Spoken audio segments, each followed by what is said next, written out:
Okay, did I do that right? I know. Out here trying to fit in with the youngsters. Anyway, so this is the Easter egg that I was telling y'all about. And it is a story time soon. Back when I was like 19 or 20, I got stationed in Seattle, Washington. It really was in this city called Bremerton, but just for recognition purposes, y'all know where I was. It was near Seattle, Washington. And when I got to the base called Puget Sound, my ship was gone. They were out to sea. They were doing trials or workups, military jargon. We had 2 weeks before they would be back because I got there, I think the day after they left. So they were out to sea for like 2 weeks. When I first got there, I didn't know nobody. And so I immediately connected and linked up with 3 people. It was 2 girls and a guy. 2 girls, we'll just call them Tamika and Tanya, and a guy named Michael. So they were cool. They were really cool. We were all from the West Coast. One of the girls was from the Bay Area. The rest of us were from Southern California. That was just a coinkydink because I honestly had not come across anybody in A school, in boot camp, that was from Southern California, which was so odd to me. Like, how am I the only one? How am I the only one from LA County up in here? Let me describe Michael. Michael was about 6 feet tall, fair skin. He was like lighter skin, sharp lineup with waves. He had mentioned to us that he was a barber before he got into the military. So I don't know if he went to school for barbering, but he kept himself together. Like, he cared about his appearance, and he was handsome. He had a nice body. He was thin. He was muscular and cut, but he was thin. So just so y'all know what we working with here. So he was attractive. So linked up with those 3, and so we hung out hard. Like, those were like my ace boon coons while I was waiting for the ship to come back. And so once the ship got back, basically it would be business as usual. We are there to work. We're in the military. We're there to do our jobs or whatever. We pretty much had like a 2-week vacation until the ship got there. Yeah, we had to check in and we had to muster. They had to make sure that, you know, we were accountable. But for the most part, we did what we wanted. We were just waiting for the ship to return. Probably like a week before the ship was to come back, we all had went out to dinner. We all went out to go eat in Seattle. And so in order to get to Seattle from Bremerton, you had to take a ferry. So we took a ferry across to Seattle, and then we ended up catching a cab back, which was super expensive. So all 4 of us ended up catching a cab back. We got back at like, I want to say like maybe 9:30, 9:45, somewhere around that time. We were still pretty, you know, lit and awake. And like I said, we didn't have nothing to do. It was like we were on a mini vacation. We kind of all went our separate ways, went to the elevators to go to our rooms. And so Michael was on the same floor that I was on. The other 2 girls were, I can't remember if they were on the same floor or not, or in the same room. Something, but their rooms were near each other, and me and Michael's room was near each other. So Michael, as we're getting off the elevator, he's like, hey, now are you gonna go to bed? And I'm thinking like, no, I'm not going to bed, but I'm going to take a shower because I done been out all day around a bunch of people. And he was like, well, if you're not gonna go to sleep, do you want to go downstairs? Because they had a little rec room down there. Do you want to go downstairs and watch a movie? And I'm thinking like, I am not about to take no shower, put on my clean pajamas to go sit down there on that flea-infested sofa. No, thank you. So I was like, you know what? No, I'm cool. You know, I'm just going to take my shower. I'm going to chill. And he was like, well, I'm going to ask the girls and see if they want to, you know, we can watch a movie in one of each other's rooms. And so I was like, you know what? If y'all want to come to my room, I'm cool with that. Really, that was me being lazy because I didn't want to have to leave my room. But I am the type of person, I do not like putting on my pajamas and then going back outside. Like, that's just not my thing. I was like, y'all can come to my room. So he was like, okay, cool. So he went to get his DVD player because we had TVs in our room, in the rooms, but there were no DVDs, VCRs. You have to remember, like, this was like, what, 1998? I took my shower. An hour later, I hear a knock on the door. He comes to the door, I open up, he got this big ass DVD player, like one of the first ones that they probably ever invented. And he comes in the room and I'm like, where are the girls? And he's like, oh, I think they're coming up, they'll be up, whatever. So I'm like, okay, cool. I was trying to get the room, you know, situated so that everybody has somewhere to sit. He was hooking up the DVD player to the TV. He had brought like a movie or two to watch or whatever. 15 minutes goes by. Tamika and Tanya not here. Where they at? 30 minutes goes by. Still nothing. So I'm like, okay, so when did they say they were coming? He was like, I don't know. You know, they said they would be up or whatever. And this was before cell phones. So I couldn't just call them and be like, where y'all at? So I'm just kind of sitting there waiting. And then I was like, let me call down to the front desk and see if the front desk will give me their room numbers. And then with their room numbers, I can go ahead and call their room. I noticed he was looking kind of crazy when I was asking the front desk lady if I could have their room numbers, but she wouldn't give it to me because she was like, it's a privacy issue. So I was like, okay, cool. So I was like, let me go over here. So I pulled the chair from the desk. I was like, let me go pull this chair over here and sit on the, you know, sit in the chair. He was actually sitting not on my bed, but sitting on the other bed because there were like 2 full-size beds in the room. So we're just kind of sitting there waiting. He's like, you know what, I'm gonna just go ahead and start the movie. So I'm like, okay, cool, go ahead and start it. Another 15 minutes goes by. Still no Tamika and Tanya. And like I said, I'm not about to leave this room with my freaking pajamas on. And I'm not about to get dressed again. So I'm like, just be patient, be patient. As we're sitting there, you know, he kind of looks at me, we look at each other, and he's like, can I sit on that bed? Because granted, the bed was over on the other side and the TV wasn't perfectly in the center. So, and it wasn't a flat screen TV like we have now. It was like a TV with a back on it. So I was like, yeah, that's cool. I was sitting in the chair, be like, you want to sit on the bed? Cool, sit on the bed. So we were kind of like next to each other. My chair was kind of like turned in so I could see him a little bit.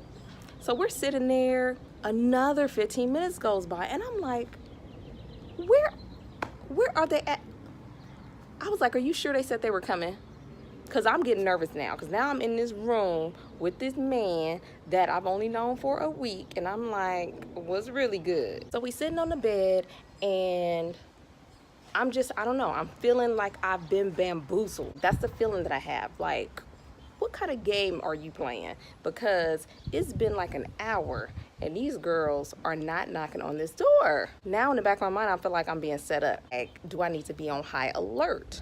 But we continue to watch a movie. I want to say we like maybe 20, 30 minutes into the movie. I can't even tell y'all what movie we was watching. I don't even know, because I was so focused on the screen so that I wouldn't look over towards him because I didn't know what was going on.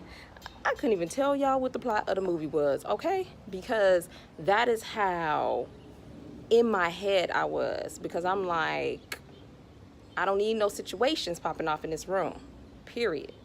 We're sitting there, maybe another 20 minutes goes by, and then I hear this dude say, hey. I look over at him. He has whipped out his dick. Y'all, I have never seen. This was the skinniest, most two-toned penis that I have ever seen in my life. Like, I was in shock. I didn't know whether to scream or laugh. I did chuckle. The only thing that I could muster was, what are you doing? Like, that's all I could think about. That's all I could think of. Whatever all of that is, I ain't attracted to it. He hurries up. I guess he could see from my face that, yeah, this probably ain't going nowhere. Pulls his pants up, unplug. Like, I have never seen somebody unplug a DVD, unhook a DVD faster than the way he unhooked that DVD. And y'all know back in the days, them freaking coaxial cords, those cables, you had to twist and twist and twist and twist and twist until it got, he had that thing unhooked in like, within 2 seconds. He got up and got out, and I literally sat on that bed because I'm like, this is my first experience with a man pulling out his penis on me. And then for it to be light skin and dark skin, and he was light skinned, and I'm just like, what is going on? I think I was just more shocked than anything. I was shocked, but then when I thought about it later on that evening, I'm like, dude, I felt so embarrassed for him. I wasn't even embarrassed for me. I just know it ain't supposed to look like that. Fast forward 3 months. So now I'm on the ship. Me and a girlfriend decided to go to the ship store to get some snacks. We were on break, but we decided to venture to one that we had never been to, like all the way on the other side of the ship, like 2 freaking decks down. We decided we want to go to the ship store. So we go ahead, we make our little trek. I walk in, and guess who I see? Now, mind you, I had seen him on the ship, but we kind of just pretended like we didn't know each other. So I walk in and I see that he's actually working in the store. And so I'm like, okay, this is awkward. But I go ahead, get my stuff. She gets her stuff. We take it up to the counter. He rings us up.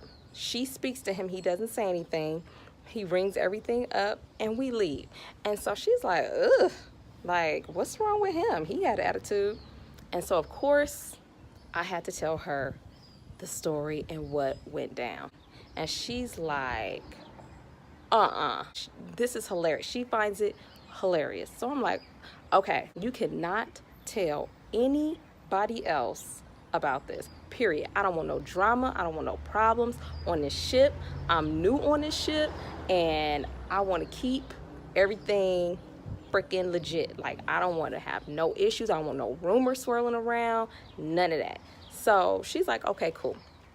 Y'all, maybe a week later, if that, it may not have even been a week later, we go back to the same store. Now, mind you, I told you we had to trek over here to the store. She wanted to go to the store. I was like, we can go to the one that's closest to us. She's like, nah, because they don't have stuff that I like, and this one has the stuff that I want to get, blah, blah, blah. So I let her bamboozle me into going to this store. She's ringing up her stuff. I'm still kind of looking on the aisles or whatever, and she makes a comment to him like, why you always so mean? Why does she do that? She's like, you just always have an attitude. Is that the kind of customer service you have?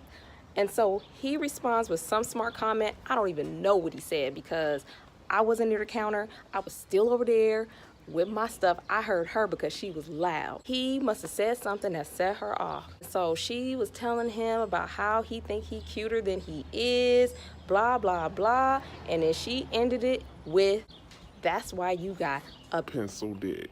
Y'all,